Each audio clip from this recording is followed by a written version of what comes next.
ሰላም እንዴት ናችሁ? የነጅሆም ኩኪንግ ቤተሰቦች ሰራተኛው አደይ ተከታታይ ድራማን ይዤላችሁ መጥቻለሁ። ላይክ፣ ሸር፣ ሰብስክራይብ በማድረግ እስከ መጨረሻው አብረውን ይቆዩ። አደይ ዛሬ በጣም ተናዳለች።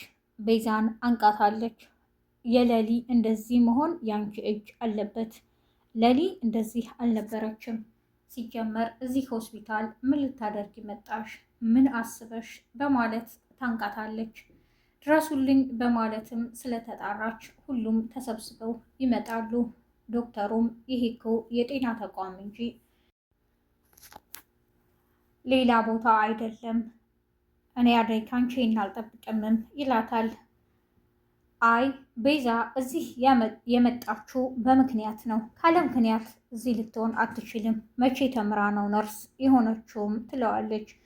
ስለዚህ አሁን ቤዛን በደንብ ነው የምጠረጥራት ትለዋለች። ቤዛን ይዟት ወጥቷል ዶክተሩ። እነ ሩታም በቃ ተረጋጊ አደይ ይሏታል።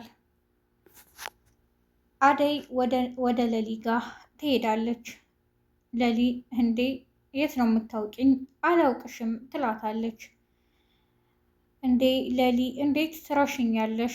እኔ እኮ በጣም የምትወጂኝ ጓደኛሽ ነኝ እያለች ትነግራታለች። ለሊ ምንም እኔ ከአንቺ ጋር ጓደኝነት ኑሮኝ አያውቅም፣ የሆንሽ ነገር ነሽ፣ ሳይሽ ራሱ ታስጠልኛለሽ ትላታለች። አደይ በጣም ግራ ተገብታለች። ባቡሌም እንዴ በቃ ነገሮች ሁሉ ተቀይረዋል እኮ ይላታል። እባክሽን ኤላ ኤላ አትበይ፣ ኤላ እኮ ቆየ ትቶሽ ሂዷል ይላታል ባቡሌ። አይ ምን ማለት ነው? እሱ ስራ ነው ያለው፣ ስራውን ሲጨርስ ወደ ቤት ይመጣል። ወዴት ነው ትቶኝ ሄደው? አባቴስ የት ነው? እናቴስ ትላለች። እንዴ አደይ በጣም ግራ ገብቷታል።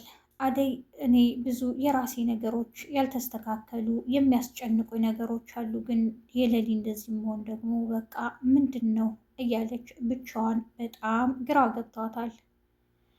የአደይ አባት አደይ ከዚህ በፊት ለባል ሰጥተዋት ስለነበረ በሀገራቸው ወግና ባህል ብዙ ከተደገሰ በኋላ አደይ ስለጠፋች የአደይን አባት ና በማለት ጠርተውታል። ቀያቸውንም ለቀው ወደ አደይ ወደ አጫት ሰውዬ ቤተሰቦች ጋር ይሄዳሉ። መንገድ ላይ ድንገት ያገኙታል ወንድማቸውን። እንዴ ወንድሜ ለምንድን ነው ሳትሰናበተኝ የምትሄደውም? ይለዋል። አይ እኔ ምን ማድረግ አለብኝ? ይሄ ሁሉ ነገር ያደረግከው አደይ እንድታመልጥ ያደረግከው አንተ አይደለህ? በአንተ ጦስ ነው ይሄ ሁሉ የሚፈጠረው። ያው ሰውየው ከደገሰ ቀኑ ከተቆረጠ በኋላ የእሷ መጥፋት ነው እንዲህ የሚያደርገው ይለዋል። ይልቅ አሁን ብርሃንንና ሴትየዋን አደራ እና ደግሞ ተመለሱ እዚህ ድረስ ከሸኛችሁኝ በማለት ይነግራቸዋል። እነሱም ተመልሰዋል። ዶክተሩ በጣም ግራ ገብቶታል። ቤዛ እንዴት እዚህ መጣች? እውነት ነው ከዚህ በፊት ዳይመንድ ሊነግረኝ የፈለገው ነገር አለ። ስለ ቤዛ የመጣው ሰው ሁሉ ስለ እሷ አንድም ጥሩ ነገር አያወራም። ስለዚህ እኔ ለምንድን ነው ማየት ያቃተኝ?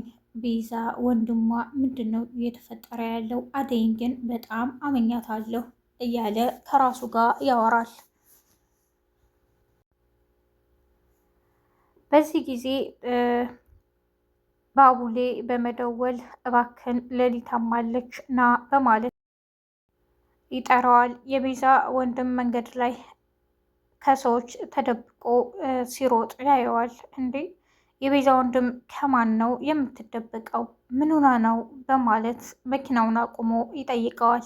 አይ እዚህ የሆነ ሰዎች ነበሩ፣ ምንም አልሆንክ ይለዋል በመርበትበት። እሱም ግራ ይገባዋል፣ ትቶም ይሄዳል። እሱ ጀገራውን እየጠበቀ ነበር። ጀገራው መድኃኒት ከሰጠው በኋላም በቃ ሌላ ስራ ካልሰራህ ምንም አይነት ክፍያ የለም በማለት ትቶት ይሄዳል። የቤዛ ወንድም በጣም ተናዷል። ቤዛ ከሰማች ምን እንደሚጠብቀውም ያውቃል። ብርሃን እማዬ ፈርቻለሁ እኔ ትላታለች ለእናቷ። ለምን ልጄ በማለትም እናትየዋ ጥያቄዋን ቀጥላለች። አባቴ ጠቀመኝም አልጠቀመኝም መኖሩ እዚሁ አካባቢ ለኔ ክብር ነው፣ በቃ አባት አላት መባሉ ራሱ ትላታለች። እንዴ ምን ነው ዛሬ ስለ አባትሽ ጥሩ ነገር ማውራት ፈለግሽም እያለች ትጠይቃታለች። አላውቅም አባዬ ስላለ እኮ እኔ ተከብሬ ነው የምኖረው፣ በቃ አባት አላት መባሉ ለእኔ ይበቃኛል ትላታለች። እሱ ከሌለ ግን ማንም ነው እኮ ከፍ ዝቅ የሚያደርገኝም ትላታለች። እኔ እናትሽ እያለሁ ምንድን ነው እንደዚህ የምታስቢው ትላታለች። ዶክተሩ ነገሮችን ሁሉ አጣርቷል። ቤዛ የሌሊን መድኃኒት እንደቀየረችም ደርሶበታል። በጣም ደንግጧል። ተመሳሳይ ምርቶችን አንጥታ ግን ለሌሊ የምትሰጣት ሌላ ነበር። አእምሮዋን እንደዚህ እስከመቀየር የሚያደርስ በጣም ደንግጦ ለአደይ ሁሉንም ነገር ይነግራታል። እና ታዲያ ቤዛ ድሮውንስ እዚህ የገባችው ላትሰራ ነው እንዴ ትለዋለች።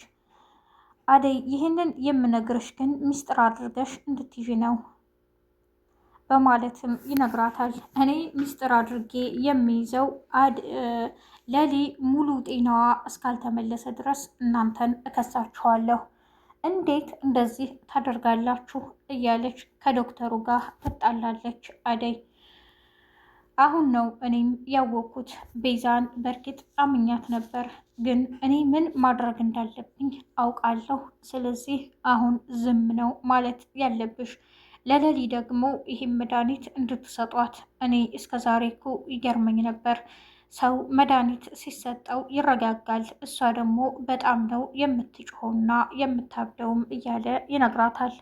ለማንኛውም ግን ያው ከዚህ በኋላ ይሄን መድኃኒት ነው የምትወስደው በማለት ለአደይ መድኃኒቱን ሰጥቷታል። ዴቭ በጣም ስለተናደደ እባክህ ልጄ አትናደድ፣ እናትህን ሁሉንም ነገር አሳምናታለሁ ትለዋለች። ፍቅርም ለምን ታዲያ የዴቭ እናት ዴቭ እንዲያገባ ከሆነ የፈለጉት ለምን ሌላ ሚስት አናጭም ትላለች። በማይመለከትሽ አትግቢ በማለትም እናቷም ዴቭን ይቆጧታል። የዛሬው ክፍል ይህን ይመስል ነበረ።